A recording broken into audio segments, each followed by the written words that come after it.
Live from New Delhi, you're watching DD India Live, India's voice to the world. I'm Preeti Kaur. Coming up in the next 30 minutes.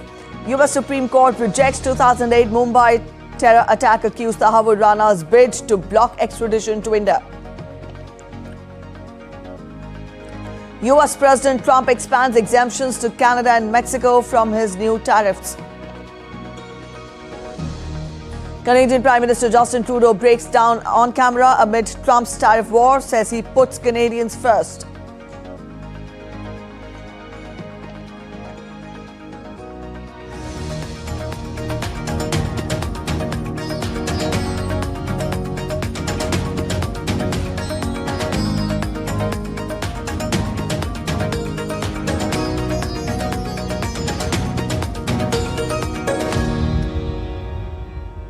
As per a latest development, the US Supreme Court has denied 2611 accused Tahawwur Rana's emergency stay application. The decision moves Tahawwur Rana closer to extradition to India for his role in the 2008 Mumbai attacks. His attorney now appeals to Chief Justice John Roberts. Rana, a Canadian national of Pakistani origin, had filed an emergency application for stay with the Associate Justice of the Supreme Court of United States and Circuit Justice for the Ninth Circuit. In that petition, Rana argued that his extradition to India violates United States law and the United Nations Convention Against Torture. Prime Minister Narendra Modi expressed his gratitude to the government and the people of Barbados for Honorary Order of Freedom of Barbados Award.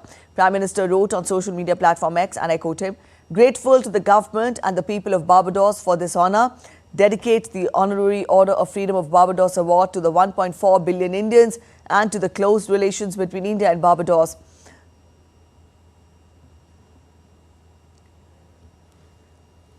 Earlier, India's Minister of State for External Affairs, Pabitra Margarita, received on behalf of Prime Minister Narendra Modi the Honorary Order of Freedom of Barbados Award from the President of Barbados, Dame Sandra, at the Government House in Bridgetown, Barbados. Prime Minister of Barbados, Mia Amor Motley, and the other dignitaries were also present on the occasion.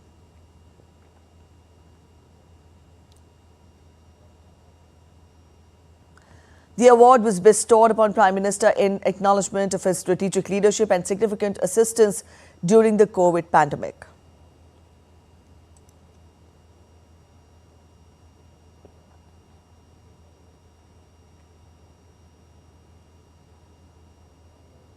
India's Minister of External Affairs, Dr. S. Jaishankar, addressed an event in Ireland's global university, University College Dublin, where he spoke about a number of issues, including push for digital India, air connectivity. The minister also spoke about India's vision for the global south. He highlighted India's commitment to fostering cooperation and solidarity within the global south. When we speak today in India about the concerns of the global south, our expectation is that Ireland, more than many others in this part of the world, will display an understanding and support.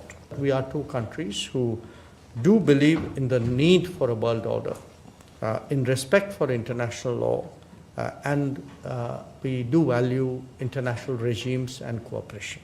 In India, we speak of Vasudhaiva Kutumbakam, that is, the world is a family, which is very much a sort of a tradition. It encapsulates the fundamental openness of our society. Minister Jaishankar also spoke about India's growing air transport and expansion plans of two major airlines.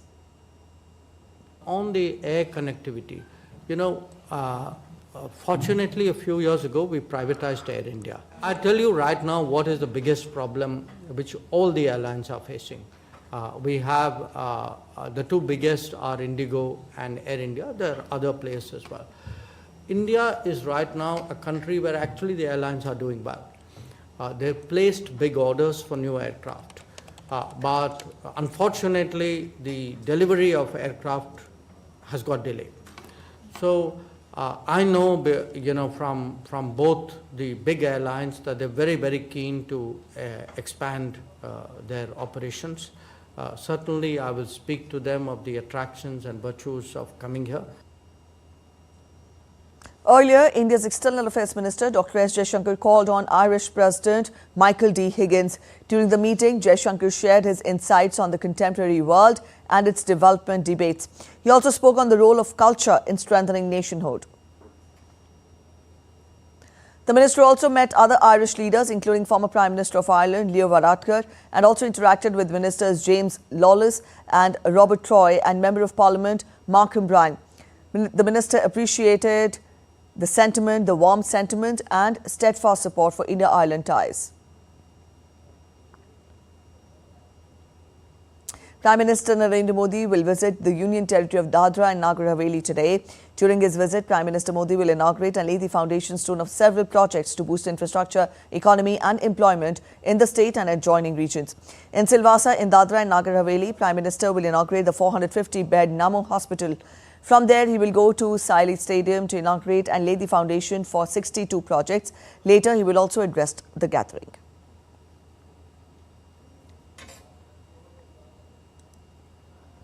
US President Donald Trump has signed orders significantly expanding the goods exempted from his new tariffs on Canada and Mexico.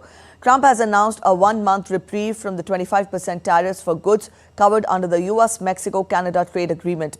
It is the second time in 2 days that Trump has rolled back his taxes on imports from America's two biggest trade partners. While Trump has postponed tariffs for some products until April 2nd, Canada has indicated that its retaliatory tariffs will remain in place for now, though it delayed a second wave of levies. Trump made no mention of a reprieve for Canada, despite his Commerce Secretary saying a comparable exemption was likely. I spoke to the President of Mexico, a wonderful woman, today, and we helped them out with the problem they were having to do with the tariffs, short-term tariffs. And we had a very good conversation. Also, we discussed drugs, and they've been working much harder lately. Do you notice that? On people coming in and drugs, and we've made tremendous progress on both. Meanwhile, Mexican President Claudia Sheinbaum thanked her US counterpart Donald Trump for the move, saying that Mexico would not be required to pay tariffs on any goods that fall under the United States-Mexico-Canada agreement until April 2nd, when Trump has promised reciprocal tariffs for all countries. Sheinbaum said that both countries would continue working together to stem the arrival of the opioid fentanyl from Mexico into the United States. Many thanks to President Donald Trump. We had an excellent and respectful call in which we agreed that our work and collaboration have yielded unprecedented results while respecting our sovereignties. We will continue to work together, particularly on migration and security issues, which include reducing the illegal crossing of fentanyl into the US as well as weapons into Mexico. The European Central Bank cut interest rates as expected on Thursday and kept the door ajar to more. Easing for the sixth time since June, the ECB lowered its deposit rate to 2.5% in a nod to slowing inflation and faltering growth, and said that rates were still restricting growth, even if less so than in the past. The Governing Council today decided to lower the three key ECB interest rates by 25 basis points. In particular, the decision to lower the deposit facility rate, the rate through which we steer the monetary policy stance, is based on our updated assessment of the inflation outlook, the dynamics of underlying inflation, and the strength of monetary policy transmission. As the trade war with the US is looming, ECB President said that threat of such tariff and its potential retaliations are putting a brake on investment, on consumption decisions, on employment, hiring, and all the rest of it. We know that tariffs, and particularly if there is retaliation, are not good at all and are net negative on pretty much all accounts. But that's my personal view. Although I think we around the table of the Governing Council, we all agreed that it was net negative when it happens, and it's even negative before it happens, because the uncertainty that is generated and the undermined confidence that results from just the threat of those of those tariff increases and potential retaliations are putting a brake on investment, on consumption decisions, on employment, hiring, and all the rest of it. U.S. President Donald Trump signed an executive order on Thursday to establish a strategic Bitcoin reserve a day before meeting with executives from the cryptocurrency industry at the White House. The reserve will be capitalized with Bitcoin owned by the federal government that was forfeited as part of criminal or civil asset forfeiture proceedings, the White House crypto czar, billionaire David Sachs, said in a post on social media platform X. Attendees at Friday's White House Crypto Summit expect the event to serve as a stage for Trump to formally announce his plans to build a strategic reserve containing Bitcoin and 4 other cryptocurrencies. Canadian Prime Minister Justin Trudeau got emotional while reflecting on his tenure, terming his service to Canadians the honour of his life. He recounted challenges like Russia-Ukraine conflict, the West Asia crisis, and Donald Trump's presidency, which he called complicated times. He'll step down as Prime Minister after the Liberal Party chooses a new leader on March 9th.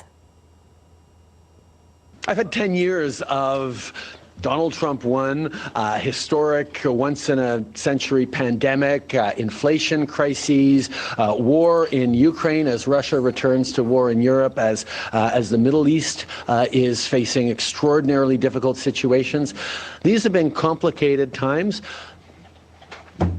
This is the job I signed up for. This is the job I will continue to do until the very last moment I'm doing this job. And it comes with the territory to be steady and strong for Canadians. You seem to get pretty emotional about it, leading it.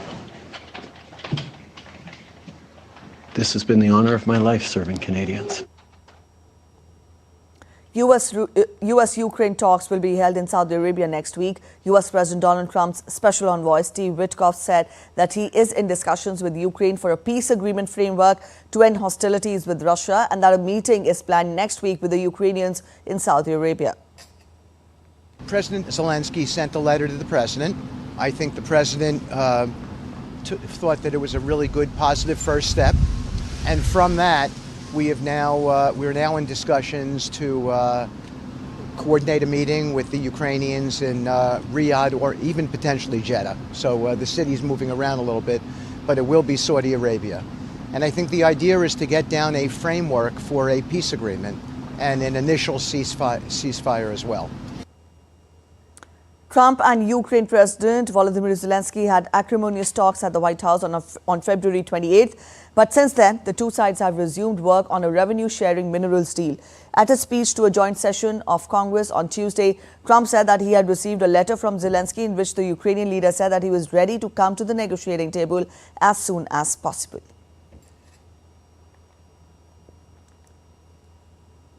The British government had struck a deal with a defense tech company to allow Ukrainian armed forces to use more advanced drones in the Black Sea. An undated handout video and Ural Industries showcased the Altus 600 meters and 700 meters drones termed loitering munitions, impacting and exploding military tanks. The UK Defence Ministry has announced a significant contract with Endural UK to supply Ukraine with advanced drones. The contracts, totaling nearly $38.68 million, will provide Ukraine with drones capable of monitoring an area and striking the targets that enter it. This technology is expected to enhance Ukraine's defence capabilities. Meanwhile, UK Chancellor of the Exchequer, Rachel Reeves, met with UK defence suppliers providing equipment to Ukraine at Royal Air Force Station near London, days after signing a loan agreement worth £2.26 billion to support Ukraine's military capabilities. UK Chancellor Rachel Reeves said that as the world is changing, British government will work with Ukraine for as long as it takes. This government will work with Ukraine for as long as it takes. The world is changing. We can see that all around us. And that's why this government is stepping up to take defence spending to 2.5% of GDP, funded by a reduction in the aid budget. And we've just signed off the extraordinary revenue acceleration loan agreement to be repaid by the profits on sovereign Russian assets to unlock £2.26 billion additional for Ukraine to help them fight this war after Russia's illegal invasion. The European Council chief Antonio Costa says that European Union is moving decisively towards strengthening Europe's defence after the bloc's leaders endorsed proposals to massively ramp up military investments. Today marks a defining moment for Europe, for security of Europeans. A month ago, we had a strategic brainstorming to guide our common action on defence. And today, we are delivering, and we are moving decisively towards a strong and more sovereign Europe of defence. You're watching DD India Live. We're heading for a short break, but after the break, a South Korean court cancels impeached President Yoon Suk Yeol's arrest warrant. Residents of a South Korean town hit by accidental bombing by its fighter jets.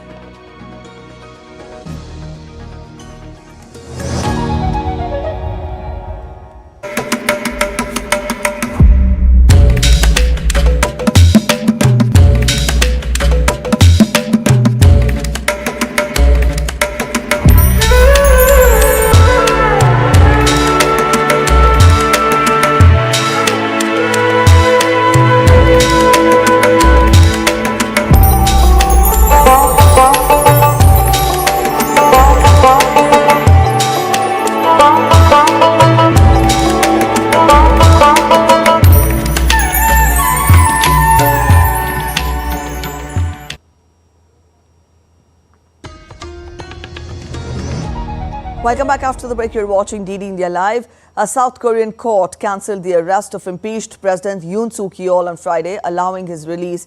The suspended president's lawyers had filed a request to cancel his arrest last month, arguing his detention was unlawful because the prosecution waited too long to indict him. Yoon, a former prosecutor, plunged democratic South Korea into turmoil in December by briefly suspending civilian rule and sending soldiers into parliament.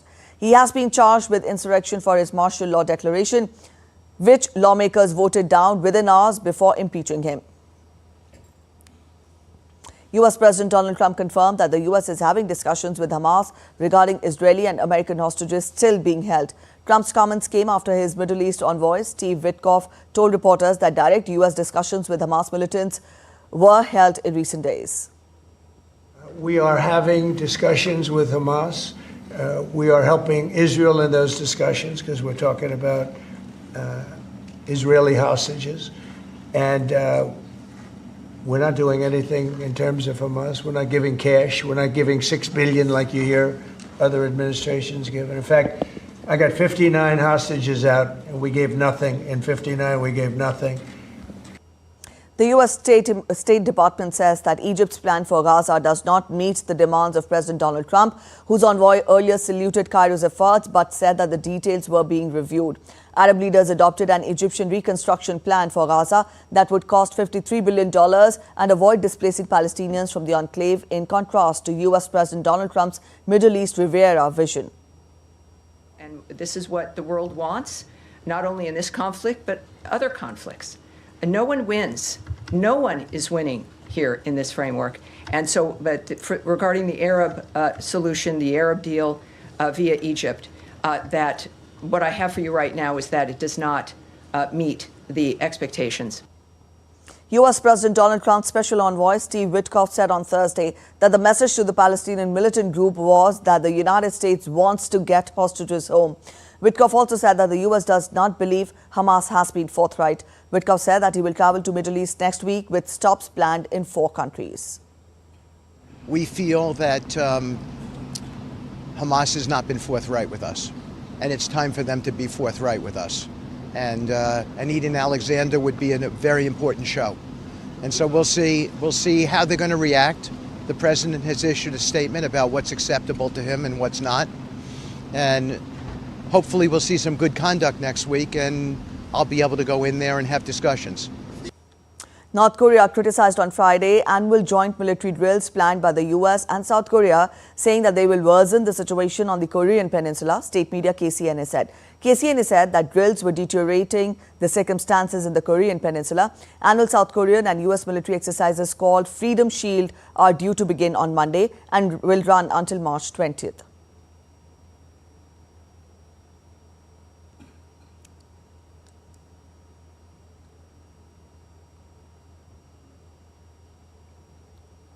Residents of the South Korean city on Thursday called for an immediate suspension of all live-fire exercises within their district after several bombs were accidentally dropped by South Korean fighter jets, injuring 15 people and damaging houses and a church in the city.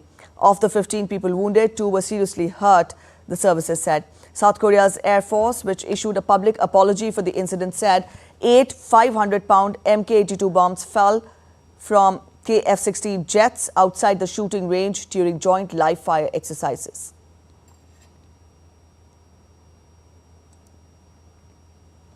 French President Emmanuel Macron is pushing for a stronger European defence strategy, seeking cooperation from other leaders by the end of June 2025. During the European Union's defence summit in Brussels, Macron offered to extend French nuclear deterrence, which sparked interest from other leaders. French President hit back at Russia after the Kremlin warned him not to threaten it with nuclear rhetoric and drew comparisons with Napoleon's failed conquest of Russia.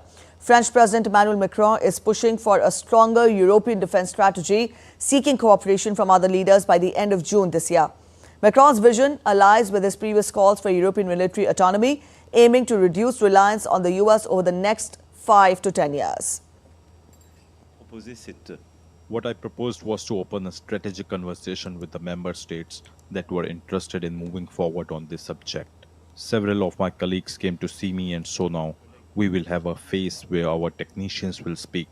We will open a strategic and technical dialogue, which will be followed by talks at the level of heads of the state and government to see by the end of the semester whether there are new cooperations that can emerge.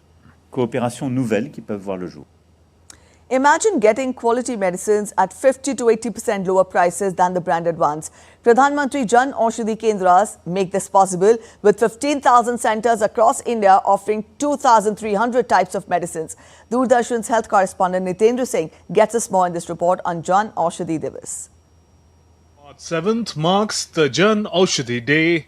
Pradhan Mantri Jan Aushadhi Kendras under the scheme offer quality medicines at 50 to 80% lower prices than branded ones. With 15,000 centres nationwide, these kendras provide 2,300 types of medicines and surgical equipment. Notable, 40% of the centres are run by women entrepreneurs. Over the last decade, people have saved around 30,000 crore rupees through this initiative. The scheme makes affordable healthcare accessible to all, especially the underprivileged, while promoting women's empowerment and entrepreneurship. I am really thankful to Mr. Narendra Modi, the Prime Minister of India. For the people who are below the poverty line, they will be much benefited when they will come and visit this center, this medicine kendra. People from every section of society are getting benefit from it. Generic medicines are usually 90%, we can avail the discount of at least 90% from generic medicines, and these are very useful also for people like us who used to have medicines of around 9,000 to 10,000 monthly, but now we are having the same medicines at around 800 to 900 rupees per month.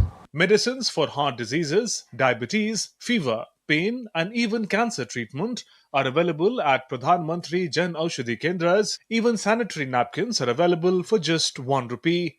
About 12 lakh people visit Jan Aushadhi Kendras every day. Those who want to open Jan Aushadhi Kendras are helped by the government.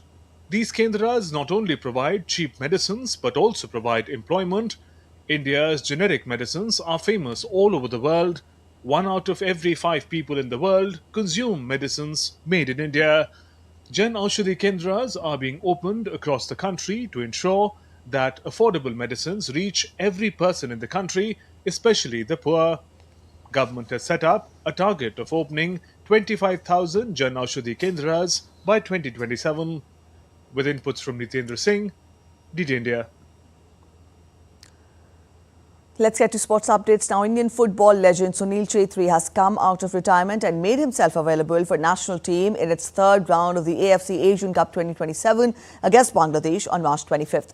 Chhetri had announced his retirement from international football last June after a stalemate against Kuwait in India's FIFA World Cup 2026 qualifiers. However, the 40-year-old will once again wear the national colours and lead the line for India in the upcoming international break.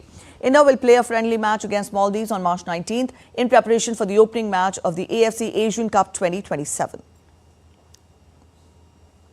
Hayley Matthews' half-century and Emilia Kerr's first fifer in the Women's Premier League took Mumbai Indians to a 6-wicket win against UP Warriors in Lucknow on Thursday. Chasing 151, Mumbai Indians knocked off the target in 18.3 overs, hampering Warriors' hopes of making the eliminator. Georgia Wall's maiden WPL 50 for the host went in vain. The win took Mumbai to second in the table and it has 8 points after 6 games. UP Warriors, meanwhile, stay on 4 points and continue to languish at the bottom of the table. That's it in this edition of DD India Live, but let us know your thoughts on the news of the day. For those of you on the go, you can get all the latest news and updates from India and across the world on the DD India mobile app. This app is available on both Android and iOS platforms and you can download the respective QR codes. We'll be back with more news as it breaks here on DD India. I'm Preeti Kaur signing off, and from all of us at In Delhi, thanks for watching DD India Live.